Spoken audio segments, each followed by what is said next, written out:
Ai, que tensão pra falar com o celular. Por que dá tanta tensão assim? Gravar vídeo é difícil, gente. Vocês acham que é fácil YouTube? Não é não.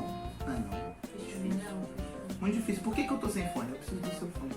Agora a gente vai botar o fone e vai ficar muito melhor. Olá, meus queridos, tudo bem? Sejam muito bem-vindos ao meu canal. Como você já deve ter percebido, eu sou Matheus Schmaelter e nesse vídeo a gente vai continuar falando daquele discurso que eu falei lá no primeiro vídeo, que na verdade é um conjunto de discursos, que é O que aprendemos dos lírios do campo e das aves do céu, publicado por Kierkegaard em 1845 na obra Discursos Edificantes em Diversos Espíritos.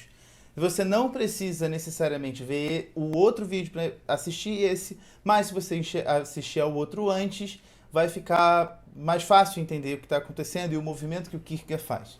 Então a minha recomendação é que você veja o outro vídeo, mas se você quiser continuar por aqui, não tem problema nenhum.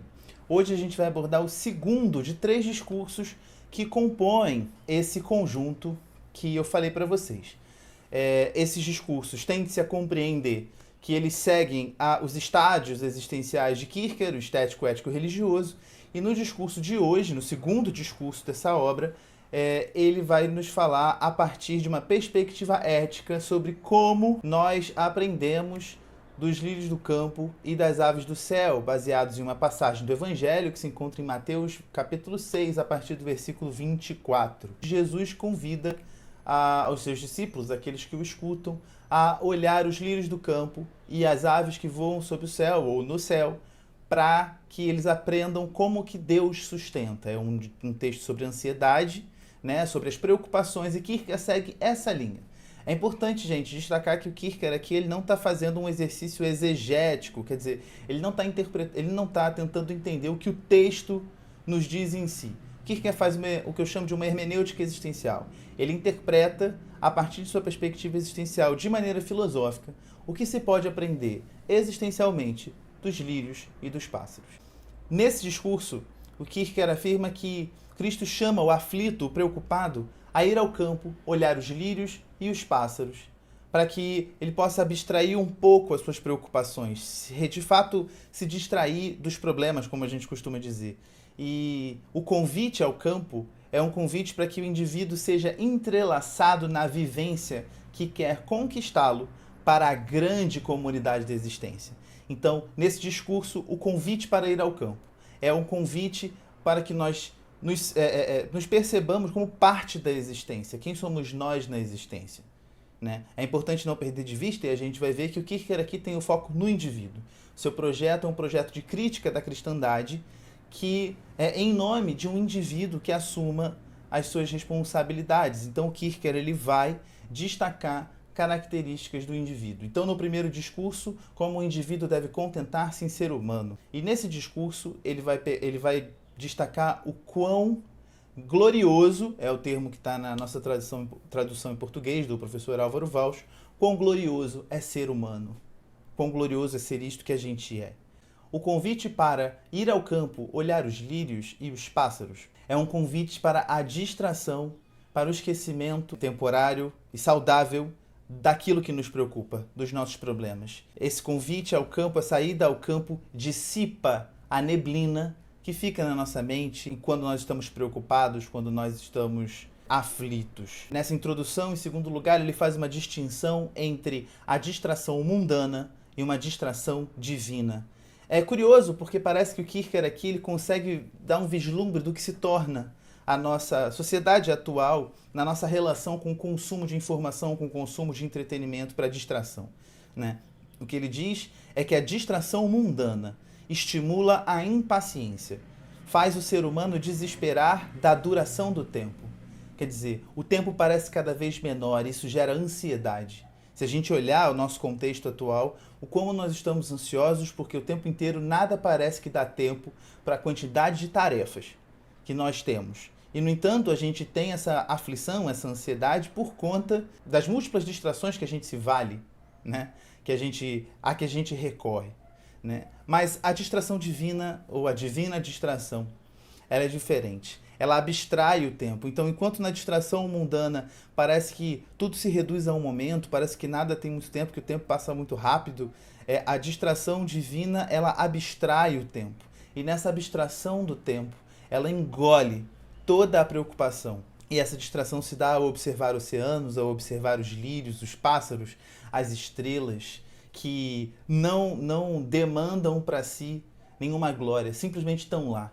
Mas quando a gente sai à noite e olha para o céu estrelado, a gente pode ficar absorto nessa experiência por tempo indeterminado. É uma persuasão que esse tipo de distração tem, que aumenta a cada momento. Então, a cada momento que se observa um oceano, a cada momento que se observa o céu estrelado, a cada momento em que se passa no campo observando o lírio e o pássaro, há uma imersão nessa experiência que não produz ansiedade, antes a anula. Então essa distinção é muito importante nessa introdução, porque o convite não é mais para aprender do lírio e aprender do pássaro, mas para a distração e a reflexão que olhar o lírio e olhar o pássaro nos produz.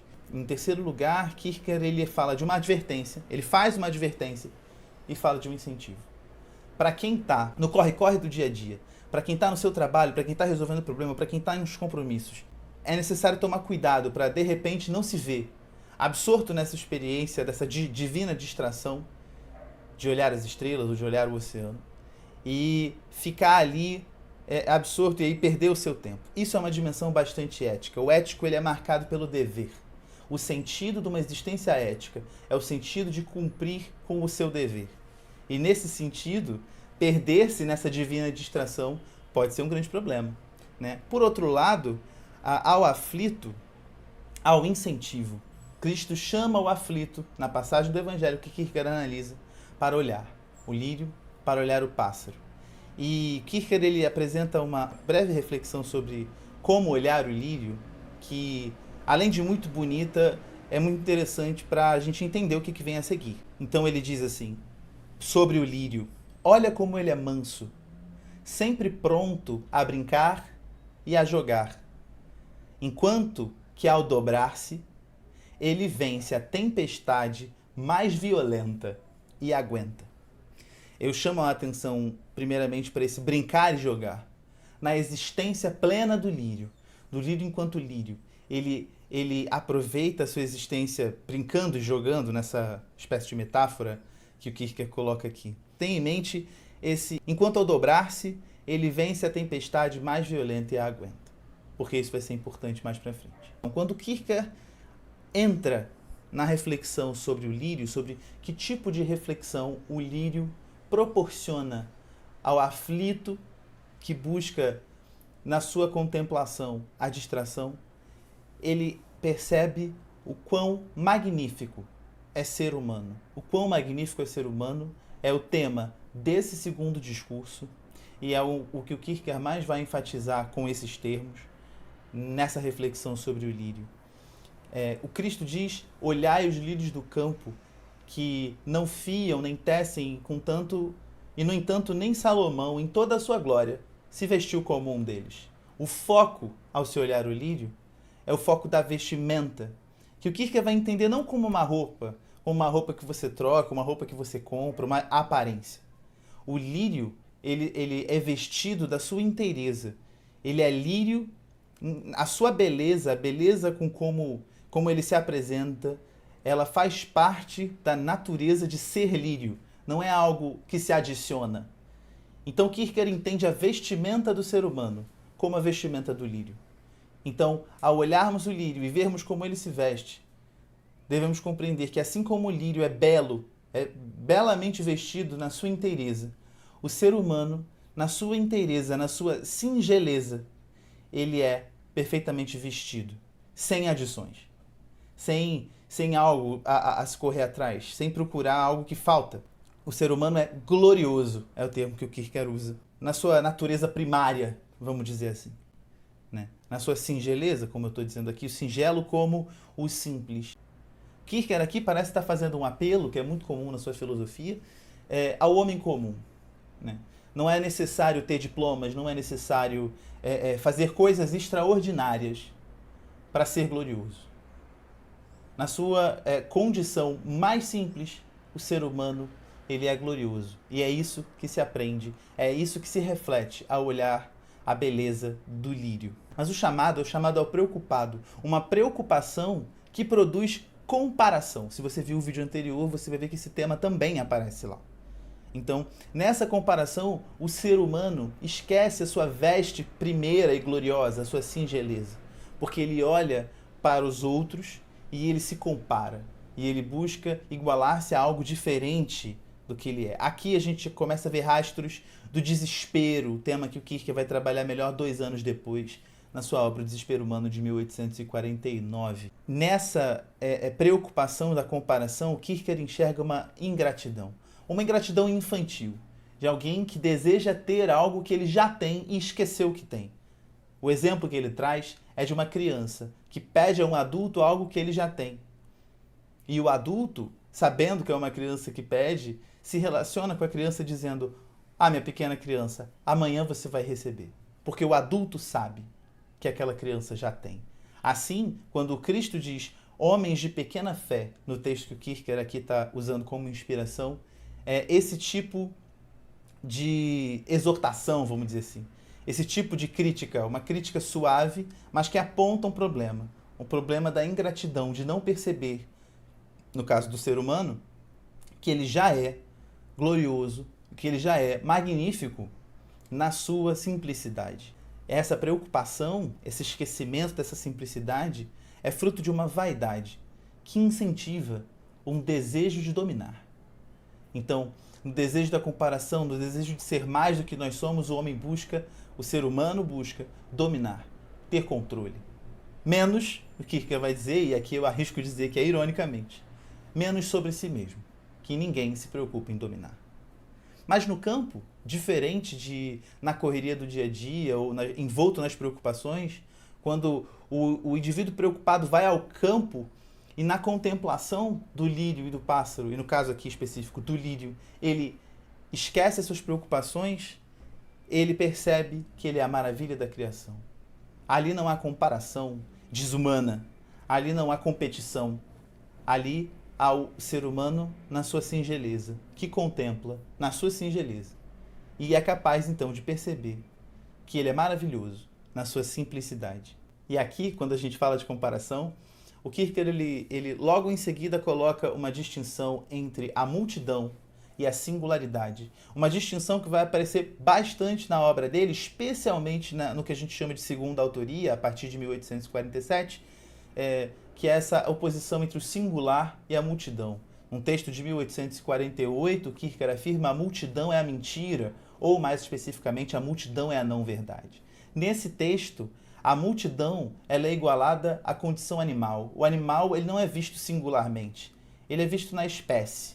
Quando nós pensamos um pássaro, quando nós pensamos um tigre, quando nós pensamos um cachorro, no geral, a gente não enxerga o indivíduo leão, o indivíduo pássaro, o indivíduo cachorro, o indivíduo tigre. A gente enxerga uma espécie. Mas o ser humano é diferente do animal e isso marca a sua superioridade em relação ao animal. Que Deus, a gente não pode esquecer que esse é um discurso edificante, que tem um foco religioso, uma reflexão religiosa, ele separado por Deus para a singularidade. Então, o Kierkegaard aponta para esse indivíduo singular, que não se imiscui na espécie, mas que cada indivíduo singular é ele mesmo na sua singularidade. Essa comparação com o animal, que é a comparação que produz a vaidade, a preocupação de querer algo além do que a sua singeleza, é uma comparação desumana. Não desumana no sentido de cruel, porque nós não somos cruéis com os animais quando olhamos eles pela espécie, mas ele perde o caráter glorioso, para usar o termo que ele está usando aqui, ou magnífico, como ele também usa aqui, da humanidade. Mas você pode me perguntar, mas ele está colocando uma comparação, ele está colocando o lírio para ser olhado, ele fala da veste do lírio, da veste do homem. E o Kierkegaard assume isso, o que ele diz é que essa é uma comparação humana. Porque não nos chama a olhar para o lírio e querer ser o lírio, mas a olhar para nós mesmos e percebermos que somos maravilhosos e gloriosos na nossa inteireza, como o lírio é belo, glorioso e maravilhoso na sua inteireza, na sua existência plena de lírio, e assim o ser humano na sua existência plena de ser humano. Em seguida, o Kierkegaard ele faz uma distinção muito importante entre a compreensão do paganismo, que aqui deve ser entendido como o mundo grego, o mundo da filosofia grega, e o cristianismo. A distinção entre o homem e o animal é percebida pelo paganismo, pelo mundo grego, que enxerga a distinção do homem no seu ser ereto, no seu poder mirar. Porque o olhar o animal também tem, mas o mirar é próprio do ser humano. No entanto, essa distinção do humano é apontada pelo paganismo grego na alma. E a diferença que o cristianismo põe é que essa distinção, essa glória humana, ela se dá no homem como um todo. Por quê? De acordo com a doutrina cristã, o homem foi feito à imagem de Deus. E não o homem, a sua alma, o homem em parte. O homem na sua totalidade. Ele é feito à imagem de Deus. E o que marca no ser humano essa semelhança é que o ser humano é espírito. Espírito não no sentido religioso. O ser humano, a gente vai ver mais à frente na reflexão dos pássaros, ele tem consciência. Então, naquilo que não pode ser visto, naquilo que é invisível no homem, ali é possível encontrar a semelhança do homem com Deus. E isso, esse ter consciência, esse ser a imagem e semelhança de Deus, é não só a distinção entre o homem e o animal, mas a sua glória, a sua superioridade, a sua vantagem em relação não só aos animais, mas também aos lírios, que é o objeto da reflexão aqui. E aí Kierkegaard insere uma outra temática que, para quem não é religioso ou não lida com assuntos religiosos, ou é meio avesso à religião, talvez seja um pouco difícil de lidar, que é algo comum na pesquisa de Kierkegaard. Kierkegaard insere um elemento religioso, que é o elemento da adoração. Os lírios não podem adorar, mas eles lembram ao indivíduo, ao ser humano, que ele deve adorar. Mas aqui é uma reflexão curiosa que eu gostaria de fazer, que é essa adoração, ela é uma...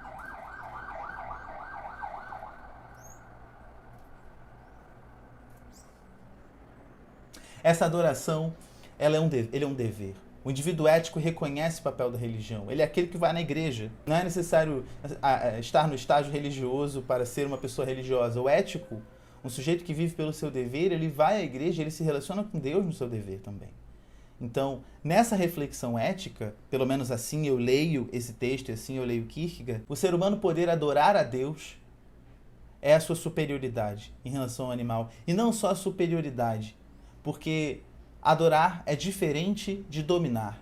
Enquanto o andar ereto e assim o estar superior, como Kierkegaard diz, estar com a cabeça acima das montanhas, marca no paganismo grego a distinção do humano, mais do que a distinção, a glória do humano, a partir dessa perspectiva cristã, é poder prostrar-se. Prostrar-se e nada ser, adorando. Mais uma vez, na sua simplicidade, naquilo que ele é, na sua maior singeleza. E é essa adoração que, para muitos, poderia parecer como uma submissão, é o que marca a semelhança com Deus, a verdadeira vantagem do ser humano sobre os animais, sobre os lírios, sobre toda a criação. Que o ser humano, ele é semelhante a Deus no seu reconhecimento, na sua adoração a Deus, no seu dever de adorar a Deus, de fazer aquilo que o restante da criação não pode fazer. Essa adoração coloca a igualdade entre o homem e Deus, porque a igualdade, de acordo com Kierkegaard, e aqui isso é uma temática bastante filosófica, a igualdade só é real na diferença infinita. Isso é o paradoxo. Como que a igualdade só é real na diferença infinita? De acordo com essa compreensão cristã que o Kierkegaard nos traz, com essa reflexão cristã bastante filosófica, é que essa igualdade só se dá porque Deus e o homem são altamente diferentes, são radicalmente diferentes. E essa semelhança, essa igualdade só se dá quando Deus se torna objeto de adoração. Querer igualar-se a Deus no dominar, diz Kierkegaard, é esquecer de Deus. Então, o ser humano, nessa reflexão, encontra a sua singeleza e no seu lugar singelo de ser humano, reconhece a radicalidade da diferença de Deus e o adora. E tornando Deus objeto de sua adoração, iguala-se a ele. Na distração proporcionada pelo lírio, o indivíduo preocupado esquece sua preocupação e ganha para si o pensamento de quão glorioso é ser humano na sua singeleza. E agora, Kierkegaard então avança para completar a sua reflexão sobre os pássaros, sobre que tipo de pensamento os pássaros nos proporcionam. Quando o texto bíblico apresenta o pássaro, ele fala do sustento. Ele fala, olhai os pássaros que voam no céu, não semeiam nem colhem, e no entanto, Deus supre suas necessidades. Mas o pássaro não é consciente de que ele tem uma necessidade. E aí Kierkegaard então já começa o seu texto perguntando, isso é perfeição? É perfeição não sabermos que temos necessidades? E ele vai dizer que não. A perfeição está em saber que há o risco de não se obter o sustento. Porque a fé e a despreocupação proporcionada pela fé só é possível na consciência do risco. A consciência do risco põe a superioridade do ser humano em relação ao pássaro. Porque a consciência, algo que o pássaro não tem, o ser humano tem, é tocada pelo temporal e pelo eterno. E só por isso o ser humano pode se preocupar. Apesar dessa consciência do risco parecer alguma coisa ruim, ela se assemelha muito ao desespero, que o Kierkegaard vai dizer que também é algo que deve ser lançado fora, mas que tem um elemento positivo, que é o que marca que o ser humano é superior aos animais. Assim, a consciência que amanhã a gente pode não ter o sustento, poder ter essa consciência marca a superioridade do ser humano em relação ao pássaro, porque essa consciência ela é tocada pelo temporal e pelo eterno, e é por causa disso que o ser humano pode pensar no amanhã. Um pássaro não pensa no amanhã nem no ontem, porque ele vive no instante. E há um elemento admirável nisso. Viver sem a preocupação, viver no instante. Hoje em dia a gente fala muito de presentificar, mas poder ter a consciência coloca o homem num outro nível, num outro patamar em relação ao animal. Essa consciência e essa possibilidade de preocupar-se com o amanhã é o que marca... Meu computador desligou. Será que acabou a luz? Acabou a luz. Tem um outro elemento que eu acho interessante nesse discurso, que difere do outro discurso, que é a imposição ainda maior do silêncio. O Kierkegaard dá um exemplo do pássaro, mas também da criança, de que eles ensinam no silêncio. No silêncio nós podemos observar o pássaro, nós podemos observar a criança e aprender com elas. Mas no instante em que a criança ou o pássaro, se fosse possível, quisessem falar num tom de autoridade e dar uma lição, Kierkegaard diz que a gente diria, por exemplo, ao pássaro, meu amiguinho, isso é algo que você não entende. Aqui aparece o silêncio de novo como marca de como se pode aprender tanto do pássaro quanto do lírio, contudo já aparece uma espécie de advertência, que é aprende-se do pássaro, aprende-se do lírio, aprende-se da criança no silêncio, não na fala. A autoridade da fala, ela só é dada a um modelo muito superior do qual nós podemos aprender, e esse modelo é o Cristo. Por quê? Porque ele tem a consciência da preocupação, a consciência da escassez, a gente pode dizer, num famoso versículo bíblico que Kierkegaard cita, que o Cristo diz, os pássaros têm o seu ninho e as raposas têm os seus covis, mas o Filho do Homem não tem aonde reclinar a cabeça. Esse, o Cristo, que é o modelo superior para o ser humano, ele pode falar. O pássaro e a criança, também o lírio, podem ensinar no silêncio.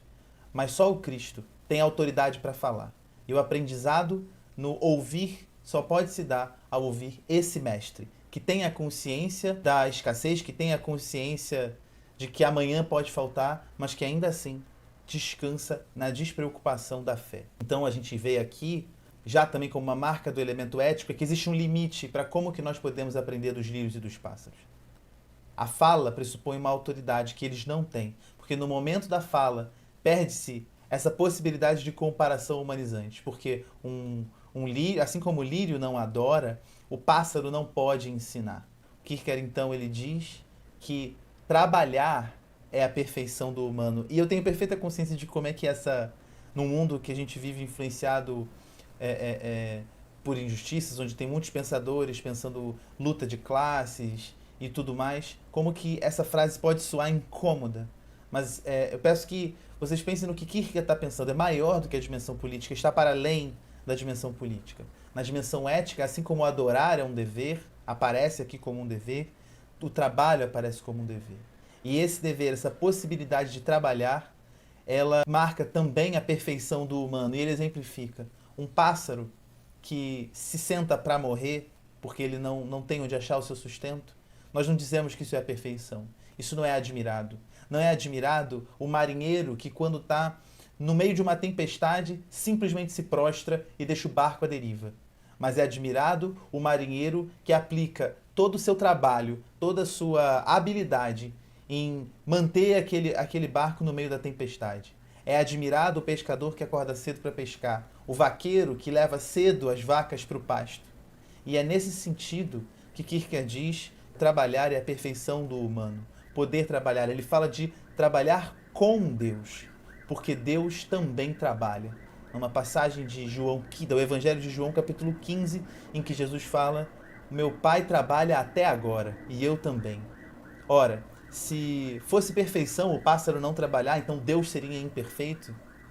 Não. Se Deus trabalha, a perfeição do homem é também poder trabalhar, e no trabalho ele se iguala a Deus. Então, para o sujeito ético, poder trabalhar é a perfeição, poder cumprir o seu dever é a perfeição.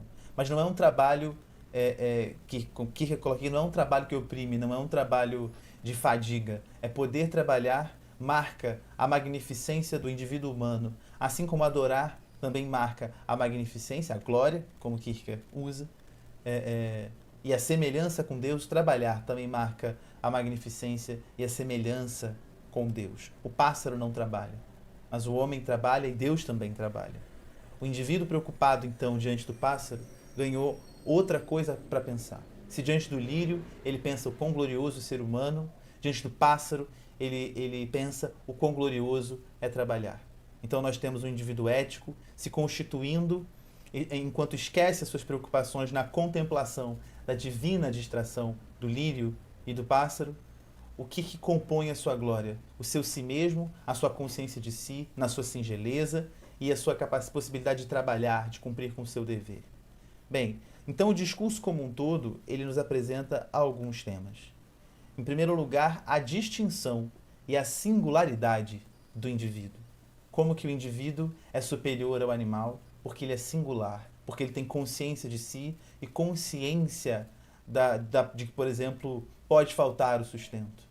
Né? E por causa dessa consciência ele pode descansar na despreocupação da fé. Em segundo lugar, essa importância do dever ético, da adoração e do trabalho. Em terceiro lugar, a semelhança entre o ser humano e Deus no dever. É importante a gente destacar, é uma característica ética, não quer dizer que Kierkegaard está dizendo que esse é o modelo mais correto. A gente poderia discutir se esse discurso ele tem algum caráter irônico ou se ele é só comunicação direta. Mas nesse discurso especificamente, a partir de uma perspectiva ética, ele diz que a semelhança se dá no adorar e no trabalhar, que eu aqui interpreto para vocês como sendo o dever da adoração e do trabalho. Em quarto lugar, o consolo ao pensar na glória que é ser humano. É importante não perder de vista que esse discurso é um discurso para o preocupado. A preocupação é a categoria central de todos esses três discursos que compõem o que aprendemos dos lírios do campo e das aves do céu. Vem como consolo diante da preocupação que no momento é esquecida. O quão glorioso é ser humano, onde se vê a superioridade do ser humano. E em quinto lugar, as reflexões éticas que consolam o aflito. É sobre isso que esse discurso trata, é sobre isso que eu compreendo, que eu quis trazer para vocês. É um discurso, então, de uma perspectiva ética que fala sobre a superioridade do ser humano. Então, o primeiro discurso foca em contentar-se em ser humano. O segundo discurso, em quão glorioso é ser humano. Tem uma certa satisfação em ser humano, em ter elementos, em ter características que pertencem somente ao humano, que marcam a sua glória. Então, se você gostou desse vídeo, quer ver mais sobre Kierkegaard, quer ver mais sobre filosofia existencial, filosofia da religião, se inscreve no canal, clica no sininho, dá um like, comenta aqui embaixo o que você gostaria de saber mais, o que chamou a atenção, o que ficou confuso, e me segue lá nas redes sociais também, especialmente no Instagram, onde eu estou produzindo conteúdo diariamente sobre filosofia, sobre religião, sobre Kierkegaard. A gente se vê então no próximo vídeo e lá no Instagram também. Até a próxima. Tchau, tchau.